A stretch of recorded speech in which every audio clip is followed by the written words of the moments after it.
Hello दोस्तों, मैं हूं मुकेश कुमार और एक बार फिर से बहुत बहुत स्वागत है आप लोगों का हमारे YouTube channel financial education by Mukesh पर। तो आज के सेशन में मैं आपके लिए लेकर आया हूं इंट्रोडक्शन टू स्टॉक मार्केट का पार्ट नंबर 4, जिसमें हम ये जानने वाले हैं कि जिस स्टॉक मार्केट में जो ट्रांजैक्शन किए जाते हैं तो वो ट्रांजैक्शन कौन करता है, मार्केट पार्टिसिपेंट कौन होते हैं, उसके रेगुलेटर्स कौन हैं, मार्केट को रेगुलेट कौन करता है, उसमें कौन कौन पार्ट लेते हैं। तो इस तरह की तमाम जानकारियाँ हम इसमें हासिल करेंगे और अंत तक बने रहिएगा ताकि बहुत सारे इम्पोर्टेंट पॉइंट जो आपसे मिस ना हो जाए, बेसिक पॉइंट्स हैं जो कि आगे चल के फंडामेंटल एनालिसिस करते वक्त भी वो सारे पॉइंट बहुत ही यूज़फुल होने वाले हैं। तो अंत तक बने रहिएगा। तो लेट्स स्टार्ट। तो जैसा कि आपने पार्ट 3 में ऑलरेडी देखा था कि स्टॉक क्या होता है, हमने वो सारे चीज़ें डिस्कस की थी, उसकी प्राइस कैसे फॉल एंड राइज होती है और उसके साथ-साथ वो का जो मार्केट प्लेस में वो ट्रेड किया जाता है उसे क्या कहते हैं, लाइक स्टॉक एक्सचेंजेस के बारे में हमने बात की थी। तो इसके बाद हमारा नेक्स्ट पॉइंट आता है कि जिस मार्केट प्लेस में जाके हम स्टॉक का एक्सचेंजेस करते हैं, स्टॉक खरीदते-बेचते हैं, लेकिन वहाँ पे खरीदने-बेचने वाला होता कौन है? तो वो आज के सेशन में हम जानेंगे, जो कि हम देखेंगे कि मार्केट में पार्टिसिपेंट्स कौन होते हैं और उस मार्केट को रेगुलेट करने वाला भी तो कोई चाहिए, तो वो रेगुलेटर्स कौन होते हैं, तो वो सारी चीजें आज के सेशन में हम कवर करेंगे। तो चलिए देखते हैं पहले मार्केट पार्टिसिपेंट्स।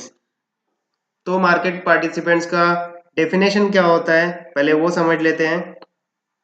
तो यहाँ पे आप देख सकते हैं, anyone who trade or do transaction in stock market are the participants of the market. ठीक है, मतलब क्या हुआ कि जो स्टॉक एक्सचेंजेस पे आके जो भी ट्रांजैक्शन करता है, जो भी ट्रेड करता है, बाय करता है, सेल करता है, तो इन्वेस्टमेंट करता है, तो वो पर्टिकुलर एंटिटी, वो पर्सन, वो लाइक आप हो सकते हैं, मैं हो सकता हूँ, तो वो कौन होते हैं वो हम आगे देखेंगे।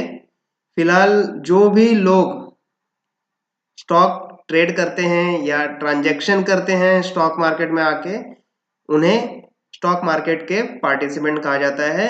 वही लोग रहते हैं जो स्टॉक मार्केट में आके सारी एक्टिविटीज करते हैं, ट्रेडिंग करते हैं, इन्वेस्टमेंट करते हैं। तो चलिए आगे देखते हैं वो कौन कौन लोग हैं।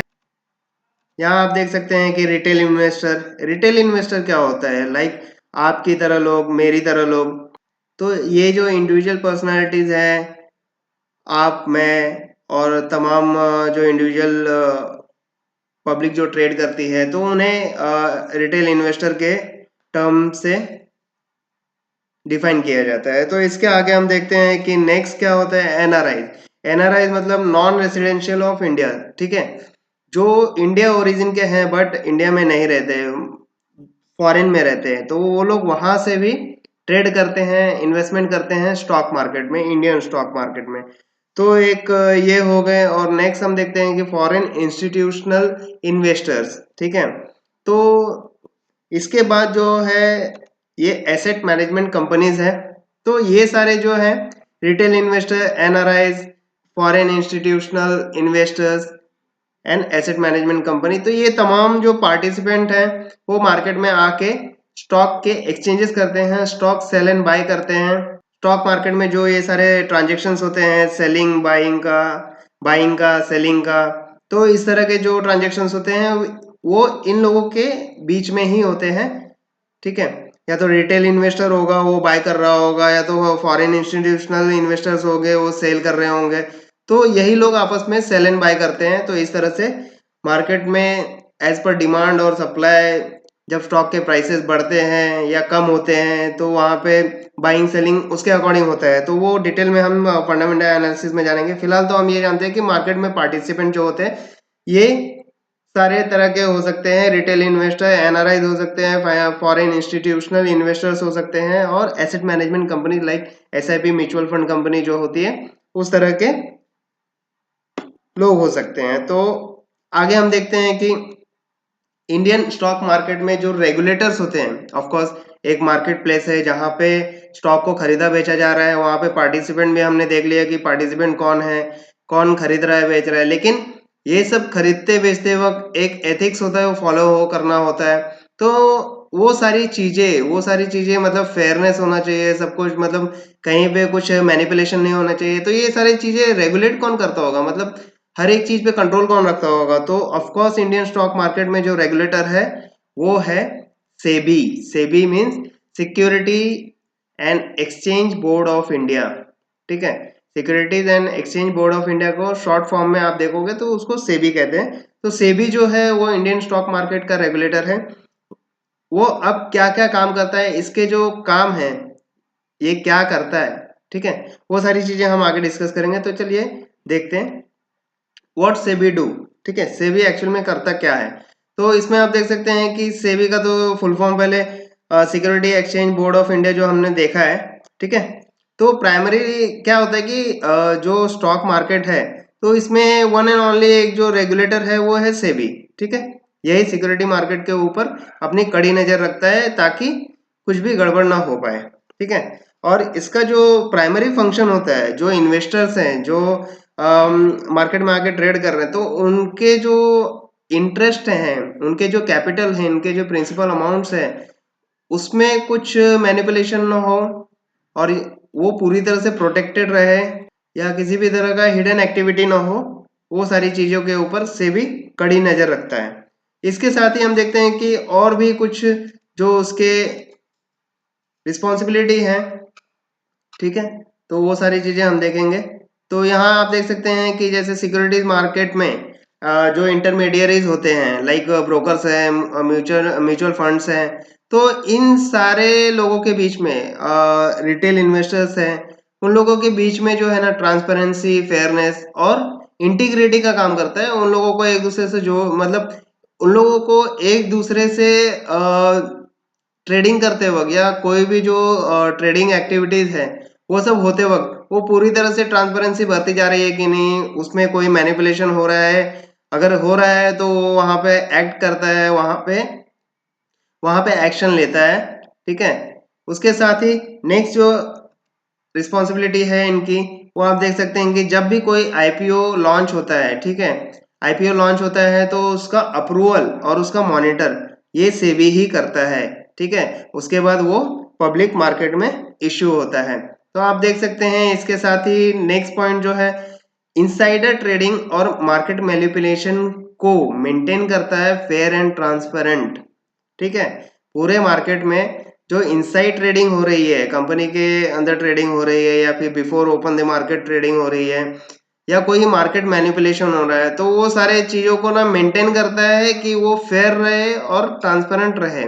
ठीक है, कोई भी मैनिपुलेशन हो रहा है या कुछ हो रहा है तो उसके ऊपर तो एक कड़ी नजर रहती है, पैनी नजर रहती है। उसके साथ ही अगर कुछ इस तरह की अनैतिक काम हो रहे हैं तो वो सारे चीजों पे वो एक्शन तुरंत लेता है और एक मार्केट को एक फेयर वे में चलाने का काम करता है, रेगुलेट करने का काम करता है। इसके साथ ही आप देख सकते हैं कि वो तरह तरह की सिक्योरिटीज लॉ मॉनिटर भी करता है, एनफोर्स भी करता है। वो सारे कंप्लायंस कंपनीज पे जो भी पब्लिक मार्केट में स्टॉक मार्केट में लिस्टेड हैं उनके ऊपर एनफोर्स भी करता है कि आपको ये कंप्लायंस फॉलो करने होंगे। और वो सारे जो सिक्योरिटी कॉन्ट्रैक्ट रेगुलेशन एक्ट है उसके अंदर जितने भी कंप्लायंस है उनको वो फॉलो करने के लिए बाधित करता है।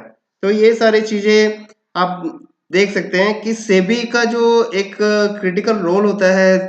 ठीक है, सिक्योरिटी मार्केट में आप बोल सकते हैं, स्टॉक मार्केट में।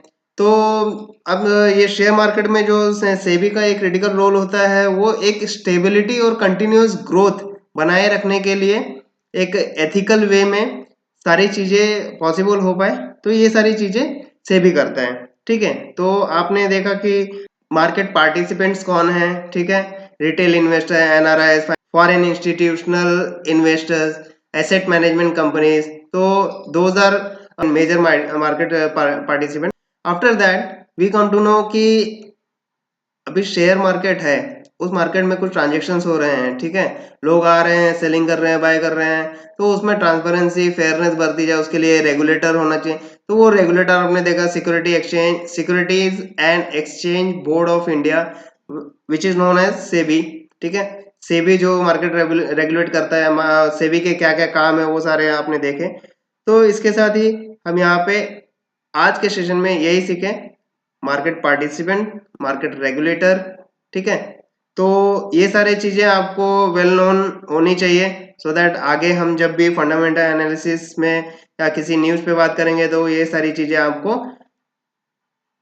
अननोन नहीं लगनी चाहिए कि सेबी कौन है, रिटेल इन्वेस्टर्स कौन है, फिर एनआरआईज़ का इसमें क्या काम है।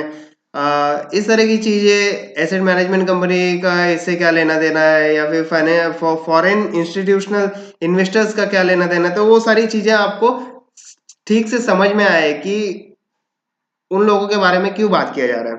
तो ये जो चीज़ें मैं बता रहा हूँ, ये बहुत ही बेसिक चीज़ें हैं और ये सब चीज़ें आपको जानकारी होनी चाहिए। तो इसके अलावा भी आपको कोई क्वेश्चंस है, आपके माइंड में कोई डाउट्स है, वो सारी चीज़ें आपको डिस्कस करना है, तो आप हमारे सोशल मीडिया प्लेटफ़ॉर्म पर जुड़ सकते हैं, जो मैंने यहाँ पे कॉन्टैक्ट्स में दे के रखा है। फ़ेसबुक पेज पे या इंस्टाग्राम या फिर हमारे यूट्यूब चैनल पे जहाँ पे आप ये वीडियो देख रहे हैं, वहाँ पे आप कमेंट सेक्शन में कमेंट करके आप हमसे कॉन्टैक्ट कर सकते हैं। इसके साथ ही ये सेशन हम एंड करते हैं। Thank you so much. Best of luck.